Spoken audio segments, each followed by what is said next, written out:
So let's go back to this litany: systems, worldview, myths, and metaphors.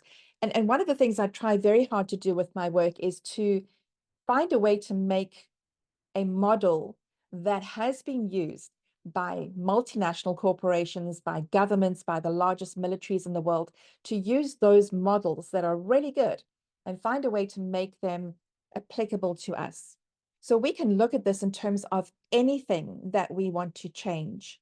If you want to change the figures, oopsie, that went quickly. If you want to change the figures on your scale, you don't just breathe out and take your jersey off so that you change the figures. You're not just addressing the litany at the top. You have to go down. What is the system? Is there a system about how I exercise, about how I eat, about what I eat? Is there a worldview based on, um, you know, consumption? I need to eat more food, or I need to only eat this kind of food. And what is the myth and metaphor below that? Is it that every time a woman hits menopause, she's going to put on weight? Is it everybody in my family is always overweight? Is it we can never lose weight? There are stories we tell each other. And if we can understand what that story is down at the bottom, we can change that.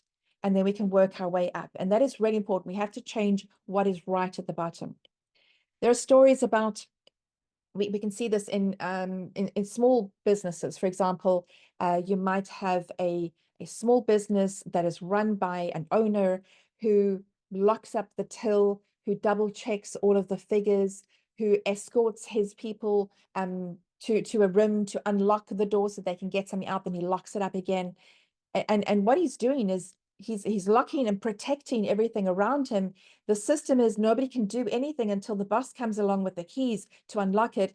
The worldview is that this is a difficult, tough world because people are always trying to, cheat you. Because down at the bottom, myth and metaphor has been his father telling him about how people have cheated him in his business and how he lost so much money because somebody he trusted, broke his trust and stole from him.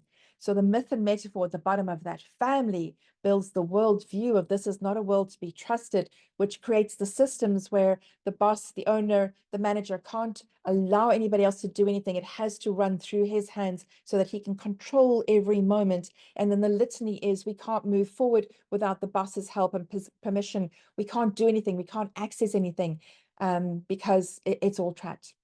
So once we've worked that out, can we change the myth and metaphor? Can we help this particular person, tell different stories about people who have gone out of their way to help others, who have been self-sacrificial, people who love and adore the work that this person does. And if they have that, then the worldview can change. That sometimes there are people who are desperate and they're going to take or steal or pilfer.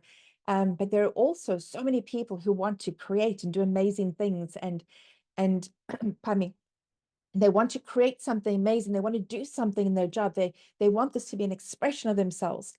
And if they have that worldview, then you can create systems where people can be trusted, where people are given responsibilities, where people are mentored or coached into a position of authority.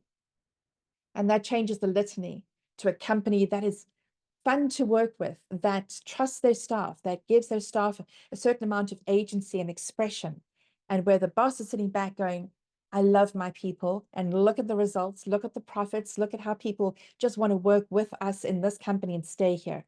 That's how we rebuild this whole story.